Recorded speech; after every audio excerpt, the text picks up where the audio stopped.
Welcome to my YouTube channel. आज मैं आपको क्लास 5th के लिए आसपास की बुक से चैप्टर नंबर 8 को पढ़ाऊंगी। साथ ही साथ पूरे ही चैप्टर के सभी question answer hand to hand लिखने बता दूंगी, ताकि आपको चैप्टर भी समझ में आता रहे और आपको अलग से क्वेश्चन आंसर देखने के लिए वीडियो भी ना देखनी पड़े और आपका थोड़ा भी टाइम वेस्ट ना हो। तो पढ़ना स्टार्ट करते हैं। बुक के पेज नंबर 67 पर चैप्टर नंबर 8 है, जिसका नाम है मच्छरों की दावत। तो पहले चैप्टर के टाइटल को समझते हैं, ताकि हमें ये समझ आ सके कि हम चैप्टर में आगे क्या पढ़ेंगे। तो बच्चों, इस चैप्टर में हम मच्छरों के बारे में, मलेरिया रोग के बारे में, इनके बचाव के बारे में सभी बातों को सीखेंगे। तो सभी बच्चे इस तरफ ध्यान देंगे, ध्यान से सुनेंगे। तो सभी बच्चे इस तरफ ध्यान देंगे, ध्यान से सुनेंगे। मलेरिया की जांच। तो बच्चों, मलेरिया जो है एक बीमारी का नाम है, जो कि मच्छर के काटने से पैदा होती है। आज रजत बहुत दिनों के बाद स्कूल आया है। सभी बच्चे उसे घेर कर खड़े हो गए और आरती ने उससे पूछा कि अब तुम कैसे हो। तो रजत कहता है, ठीक हूँ, उसने धीरे से जवाब दिया। जसमीत, घर पर तो खूब खेलते होंगे, रजत से कहती है। तो रजत कहता है, कुछ चिढ़कर बोलता है कि बुखार में खेलने का तो दिल ही नहीं करता, ऊपर से कड़वी कड़वी दवाई भी पीनी पड़ती है और खून भी टेस्ट करवाना पड़ता है। तो जसकीरत कहती है कि खून टेस्ट, वो क्यों, बहुत दर्द होता होगा खून टेस्ट में। तो रजत कहता है, नहीं, जब सुई चुभी तो लगा जैसे कि बस किसी चींटी ने काटा हो, और 2-3 बूंद खून लेकर टेस्ट करने से पता चल जाता है कि खून में कौन सी बीमारी है, यानी कि मुझे मलेरिया था। तो नैन्सी कहती है कि मलेरिया तो मच्छर के काटने से होता है। रजत कहता है, हाँ, पर पता तो खून की जांच से ही लगता है कि मलेरिया रोग हुआ है या फिर नहीं हुआ है। आगे है जसकीरत, मेरे घर में तो आजकल बहुत मच्छर हैं, पर मुझे तो मलेरिया नहीं हुआ। तो नैन्सी कहती है कि अरे भाई, मलेरिया हर मच्छर के काटने से थोड़ी होता है, वे तो बीमारी वाले मच्छर के ही काटने से होता है, यानी कि सभी मच्छरों के काटने से मलेरिया की बीमारी नहीं होती है। आरती कहती है कि मुझे तो सारे मच्छर ही एक जैसे लगते हैं दिखने के अंदर। तो रजत कहता है, होते तो अलग अलग होंगे, क्योंकि सभी से मलेरिया रोग की बीमारी नहीं होती है। अब है बच्चों पेज नंबर 68। तो नैन्सी कहती है कि क्या उसी जगह से खून लिया था जिस जगह पर मच्छर ने काटा था। तो रजत कहता है कि नहीं भाई, मच्छर ने कब और कहाँ काटा, ये बात तो मुझे बिल्कुल नहीं पता चली थी। तो नैन्सी कहती है कि खून में क्या दिखा होगा, उसमें क्या होगा जिससे मलेरिया का पता चल पाया। अब बच्चों, इस चैप्टर के कुछ क्वेश्चन आंसर हैं, पता करो। क्वेश्चन नंबर 1 है कि क्या तुम किसी को जानते हो जिसे कभी मलेरिया हुआ हो, और कैसे पता लगा कि उन्हें मलेरिया है। तो आंसर लिखोगे कि हाँ, मेरे भाई को मलेरिया हो गया था, इसका पता खून की जांच के बाद लग गया था। अगला क्वेश्चन है कि उन्हें मलेरिया होने पर क्या क्या तकलीफ़ हुई। तो उन्हें तेज़ बुखार था, बार बार ठंड लगकर बुखार आता था। तीसरा क्वेश्चन है कि मच्छरों के काटने से और कौन कौन सी बीमारियां होती हैं। तो आंसर लिखोगे कि मच्छरों के काटने से निम्नलिखित बीमारियां होती हैं, जैसे कि डेंगू, चिकनगुनिया, मलेरिया आदि। क्वेश्चन नंबर 4 है कि कौन से मौसम में मलेरिया ज़्यादा फैलता है और क्यों। तो बरसात के मौसम में मलेरिया ज़्यादा फैलता है। पांचवा क्वेश्चन है कि मच्छर से बचने के लिए तुम्हारे घर में क्या क्या उपाय किए जाते हैं ताकि मच्छरों से बचा जा सके। अपने साथियों से भी पता करो कि वे बचाव के लिए मच्छरों से क्या क्या करते हैं। तो आंसर लिखोगे कि मच्छरों से बचने के लिए मेरे घर में DDT का छिड़काव किया जाता है, मच्छर मारने की दवाई डाली जाती है। आसपास पानी का जमाव भी नहीं होने दिया जाता, क्योंकि पानी के अंदर मच्छर अंडे देते हैं। सोते समय मच्छरदानी लगाई जाती है, और मेरे दोस्त के यहाँ भी यही उपाय किया जाता है। तो सभी बच्चे स्क्रीनशॉट लेके हैंड टू हैंड आंसर लिखेंगे। अब है पेज नंबर 69। तो यहाँ पर खून की जांच की रिपोर्ट दी गई है। इसमें किन शब्दों से पता चल रहा है कि मरीज़ को मलेरिया है। तो देखो रिपोर्ट में साफ शब्दों में लिखा है कि खून में मलेरिया के जीवाणु पाए गए हैं। यहाँ पर लिखा है नहीं का खून में मलेरिया के जीवाणु पाए गए हैं, यहाँ पर साफ शब्दों में लिखा गया है। तो बच्चों ये आंसर भी हैंड टू हैंड कॉपीज़ में लिख लेना। अब देखो आगे है अनीमिया क्या है। तो अनीमिया बच्चों जब बॉडी में हमारे खून की कमी हो जाती है तो उस बीमारी को अनीमिया कहा जाता है। आरती खून टेस्ट तो मेरा भी हुआ था, सिरिंज यानी कि इंजेक्शन भरकर खून लिया गया था तो जांच में अनीमिया निकला। रजत कहता है कि ये क्या होता है। तो आरती जवाब देती है कि डॉक्टर ने कहा है कि खून में हीमोग्लोबिन या आयरन की कमी है। डॉक्टर ने ताकत की दवाई दी है, गुड़ आंवला और हरी पत्तेदार सब्जियां खाने के लिए कहा है। ये भी बताया है कि इनमें आयरन यानी कि लोहा होता है गुड़ और हरी पत्तेदार सब्जियों में। नैन्सी कहती है कि कहीं उन्होंने मजाक तो नहीं किया, भाई खून में लोहा कैसे। तो जसकीरत कहती है कि कल अखबार में इस बारे में भी आया था। तो रजत हंसते हुए कहता है तो फिर तुमने क्या लोहा खा लिया। तो आरती कहती है ओहो, ये कोई चाबी वाला लोहा थोड़ी होता होगा, पता नहीं कैसा होता होगा। जब मैंने खूब सब्जियां खाई तो मेरे हीमोग्लोबिन का जो लेवल था वो बढ़ गया था हरी सब्जियां खाने से। आगे है पेज नंबर 70। दिल्ली के स्कूलों में अनीमिया के कारण परेशानी। यहाँ पर एक खबर है 17 नवंबर 2007 की। नगर निगम के बहुत से स्कूलों में हज़ारों बच्चे अनीमिया का शिकार हैं। इससे बच्चों को शारीरिक और दिमागी तंदुरुस्ती पर असर पड़ता है, जिनमें अमीनिया रोग यानी कि हीमोग्लोबिन की कमी पाई जाती है। इस कारण बच्चे ठीक से बढ़ नहीं पाते और उनमें फुर्ती भी कम होती है, यानी कि सुस्त रहते हैं। जो कुछ पढ़ाया जाता है और उसे समझने में भी उन्हें परेशानी होती है। आजकल इन स्कूलों में बच्चों के हेल्थ कार्ड बन रहे हैं और उनकी जांच भी चल रही है। अनीमिक बच्चों को आयरन यानी कि लोहे की दवाई दी जा रही है ताकि उनके अंदर खून की कमी को, हेमोग्लोबिन की कमी को पूरा किया जा सके। अभी क्वेश्चन आंसर। पहला क्वेश्चन है कि आरती की रिपोर्ट के हिसाब से हीमोग्लोबिन कम से कम कितना होना चाहिए था। तो आरती की रिपोर्ट के हिसाब से हीमोग्लोबिन कम से कम 12 ग्राम होना चाहिए था। देखो बच्चों यहाँ पर जो नॉर्मल रेंज है रिपोर्ट के अंदर 12 से 16 ग्राम लिखी है। और जो आरती की रिपोर्ट थी वो उसमें कितना आया था, 8 आया था, 8 ग्राम आया था। तो आरती का हीमोग्लोबिन कितने दिनों में कितना बढ़ गया। तो आरती का हीमोग्लोबिन 3 महीने में 2.5 ग्राम बढ़ा है। अखबार की रिपोर्ट में अनीमिया से होने वाली परेशानी के बारे में क्या लिखा है।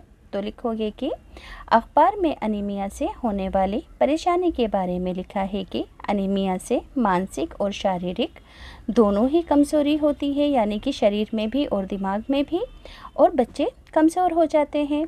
अगला क्वेश्चन है कि क्या तुम्हें या तुम्हारे घर में किसी को खून टेस्ट करने की ज़रूरत पड़ी है, कब और क्यों। तो हाँ, मेरी माँ को खून टेस्ट की ज़रूरत पड़ी थी जब उन्हें बुखार हुआ था। तो सभी बच्चे हैंड टू हैंड स्क्रीनशॉट लेके क्वेश्चन आंसर कॉपीज़ में लिख लेंगे। अब है पेज नंबर 71। अगला क्वेश्चन है कि खून टेस्ट से क्या पता चला था। तो खून टेस्ट से ही पता चला कि मलेरिया था, नहीं यहाँ पर आएगा अनीमिया था, अनीमिया लिख देना, ठीक है। क्या तुम्हारे स्कूल में कभी हेल्थ चेकअप हुआ है, डॉक्टर ने तुम्हें क्या बताया। तो हाँ, हमारे स्कूल में 1 महीने पहले हेल्थ जांच हुई थी, डॉक्टर ने बताया कि मैं पूरी तरह स्वस्थ हूँ।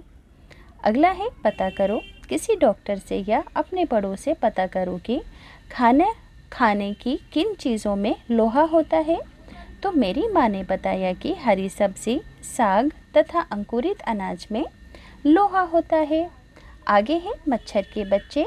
जसकीरत कहती है कि मलेरिया के बारे में एक पोस्टर तो हमारी क्लास के बाहर ही लगा है। तो सभी झटपट पोस्टर को देखने के लिए पहुंच गए। देखो इस तरह का पोस्टर लगा हुआ था उनकी क्लास के बाहर। क्या आप मच्छरों को दावत दे रहे हैं, सावधान, मलेरिया, डेंगू, चिकनगुनिया हो सकता है, आसपास पानी इकट्ठा जमा ना होने दें। पानी के बर्तन, टंकी, कूलर को साफ रखें और हर हफ्ते उन्हें सुखाएं। मच्छरदानी का इस्तेमाल करें। गड्ढों में भरे पानी के अंदर मिट्टी का तेल छिड़कें। इस तरह का पोस्टर था जिसमें मच्छरों से बचने के उपाय लिखे हुए थे। Page number 72। अब रजत कहता है कि देखो इस पोस्टर में लार्वे के बारे में क्या लिखा है, वे क्या होते हैं। तो नैन्सी कहती है कि मच्छर के छोटे बच्चे को लार्वा कहते हैं और ये दिखने में मच्छर जैसे बिल्कुल भी नहीं होते हैं। आरती कहती है कि तुमने इन्हें कहाँ देखा। तो नैन्सी बताती है कि हमारे घर के पीछे रखे पुराने घड़े में बहुत दिनों से पानी भरा पड़ा था। उसमें पतले पतले छोटे छोटे भूरे से रंग के कीड़े तैरते देखकर मैं हैरान हो गई। तो मम्मी ने बताया कि मच्छर पानी में अंडे देते हैं और इन्हीं अंडों से ये लार्वे निकलते हैं और इन्हें लार्वे कहते हैं। रजत कहता है कि फिर तुमने क्या किया। तो नैन्सी ने बताया कि पापा ने फ़ौरन ही घड़े का पानी फेंक दिया और घड़ा साफ करके सुखाकर उल्टा करके रख दिया ताकि उसमें फिर से पानी ना भर जाए। जसकीरत कहती है कि मुझे शाजिया आंटी ने बताया था कि मच्छरों से भी बीमारी होती है और पेट की बीमारी हो जाती है। तो रजत कहता है कि मक्खी तो काटती नहीं है, वे कैसे बीमारी फैला देती होगी। सॉरी, मक्खियों से भी बीमारियां होती हैं, मगर रजत कहता है कि मक्खियां जो है काटती नहीं है मगर वो फिर भी बीमारी फैला देती हैं। देखो बच्चों, मच्छर क्या है, मक्खियाँ गंदी गंदी चीज़ों पर, कूड़े करकट में बैठती हैं और इनमें बहुत ज़्यादा बैक्टीरियाज होते हैं। अगर ये हमारी खाने की चीज़ों पे या हमारे किसी ज़ख़म वगैरह पर बैठ जाती हैं तो वो बैक्टीरिया भी हमारी बॉडी में चले जाते हैं। अभी क्वेश्चन आंसर। पहला क्वेश्चन है कि क्या तुमने ऐसा पोस्टर कहीं पर लगा हुआ देखा है। तो आप लिखोगे कि हाँ, हमारी गली के सामने ऐसा पोस्टर लगा हुआ है। अगला क्वेश्चन है कि ये पोस्टर कौन लगाता होगा, अखबार में इस तरह के पोस्टर कौन देता होगा। तो आंसर लिखोगे कि ये पोस्टर स्वास्थ्य विभाग एवं नगर निगम के कर्मचारी लगाते होंगे। अखबार में इस तरह के पोस्टर सरकार देती होगी। तो बच्चों स्क्रीनशॉट लेकर हैंड टू हैंड आंसर लिखते जाना। अगला क्वेश्चन है कि इनमें किन बातों पर ध्यान दिलाने की कोशिश की गई है। तो आंसर लिखोगे कि इन पोस्टरों में मच्छरों से सावधान रहने की चेतावनी दी गई है तथा इसमें मच्छरों से होने वाली बीमारियों तथा बचाव के तरीके बताए जाते हैं। थर्ड क्वेश्चन का आंसर है ये। चौथा क्वेश्चन है, तुम्हें क्या लगता है कि इसमें टंकी, कूलर तथा गड्ढों के चित्र इन पोस्टरों में क्यों दिखाए गए हैं। तो चौथा आंसर लिखोगे कि इसमें ये चित्र इसलिए दिखाए गए हैं क्योंकि इन्हीं रुके हुए पानी में मच्छर पनपते हैं, इन्हीं के रुके हुए पानी के अंदर। अभी सोचो और पता करो। सोचो, पानी में मछलियाँ डालने के लिए क्यों कहा होगा, ये मछलियाँ क्या क्या खाती होंगी। तो पानी में मछलियाँ मच्छर के लार्वे खा जाती हैं, इसी वजह से पानी में मछलियाँ डालने के लिए कहा जाता है। जैसे तालाबों वगैरह में पानी में तेल का छिड़काव करने को क्यों कहा गया होगा। तो आंसर लिखोगे कि पानी में तेल डालने से ऑक्सीजन ख़त्म होने की वजह से मच्छर के अंडे मर जाते होंगे, इसलिए पानी में तेल का छिड़काव किया जाता है। तो सभी बच्चे स्क्रीनशॉट लेकर हैंड टू हैंड आंसर लिखते जाएंगे। आगे है खोज खबर।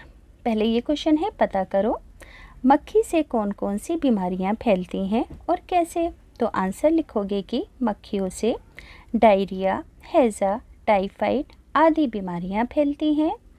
मक्खियां गंदे नाले व कचरे पर बैठती हैं और अपने पैरों में बीमारी के कीटाणु लगाकर बिना ढके खाने पर बैठ जाती हैं और उसे खाकर हम बीमार पड़ जाते हैं। तो इस क्वेश्चन के आंसर को हैंड टू हैंड कॉपी में लिख लेना। अब है कक्षा के सभी बच्चे 2 या 3 समूह यानी कि ग्रुप के अंदर बढ़ जाएं। समूह को आपस में ये तय कर लेना होगा कि स्कूल और आसपास के इलाकों में कौन सी जगह का उन्हें निरीक्षण करना है। स्कूल में या स्कूल के आसपास इन जगहों को देखो, क्या इन जगहों पर पानी इकट्ठा है या नालियाँ बंद हैं? अगर हाँ तो राइट का निशान लगाओ।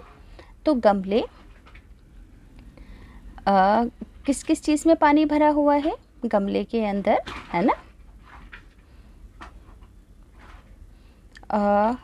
स्कूल के पानी की टंकी के अंदर, कूलर के अंदर नहीं भरा हुआ है। पानी स्कूल के मैदान में भी भरा हुआ है। स्कूल के मैदान में पानी नहीं है, गड्ढे के अंदर पानी है, नालियों के अंदर पानी है, और दूसरी जगहों पर भी हमने पानी देखा। तो यहाँ कितने दिनों में यहाँ पर कितने दिनों से पानी इकट्ठा है? तो यहाँ 1 हफ्ते से पानी इकट्ठा है। इन जगहों की सफाई की जिम्मेदारी किसकी है? तो स्कूल की सफाई की जिम्मेदारी स्कूल प्रशासन की है। अगला क्वेश्चन है कि पानी में क्या क्या नज़र आ रहा है? तो पानी में मच्छरों के लार्वा, मक्खी और हरे शैवाल आदि दिख रहे हैं। अगला क्वेश्चन है कि इन गड्ढों और नालियों की मरम्मत करवाने की जिम्मेदारी किसकी है? तो इन गड्ढों और नालियों की मरम्मत की जिम्मेदारी नगर निगम की है। अगला क्वेश्चन है कि क्या इनमें से किसी जगह पर इकट्ठे हुए पानी में लार्वे भी दिख रहे हैं? तो हाँ, गड्ढों में लार्वे भी दिख रहे हैं। हैंड टू हैंड बच्चों स्क्रीनशॉट लेकर आंसर लिखते जाना ताकि बाद में आपको दिक्कत ना आए। इन जगहों पर पानी इकट्ठा होने से क्या क्या परेशानियां हो रही हैं? तो इन जगहों पर पानी इकट्ठा होने से यहाँ गंदगी और मच्छर पनप रहे हैं। अब आपको पोस्टर बनाना है। अपने समूह में कूलर, टंकी, नालियाँ जैसी जगह जहाँ पानी इकट्ठा होता है साफ रखने के लिए पोस्टर बनाना है आपको। आप खुद बना लेंगे पोस्टर तो कि किस तरीके से आप बनाना चाहेंगे। अगला है कि पता करो तुम्हारे स्कूल के आसपास की सफाई करवाने की जिम्मेदारी किसकी है, और ये भी पता करो कि चिट्ठी किसके नाम लिखनी है, ये कौन से दफ्तर में जाएगी। अपनी कक्षा के तरफ से अपने इलाके की सफाई के बारे में जानकारी देते हुए आपको एक पत्र लिखना है। तो मेरे स्कूल के आसपास की सफाई करवाने की जिम्मेदारी शहर के नगर निगम की है। चिट्ठी नगर निगम के पार्षद के नाम लिखनी है। किस तरह लिखनी है अभी पढ़कर सुनाती हूँ। तो देखो बच्चों, मैंने यहाँ पर लिखा, सबसे पहले सेवा में स्वास्थ्य निरीक्षक के नाम लिखोगे, दिल्ली नगर निगम, नई दिल्ली। विषय होगा कि मेरे स्कूल के आसपास फैली गंदगी की सफाई।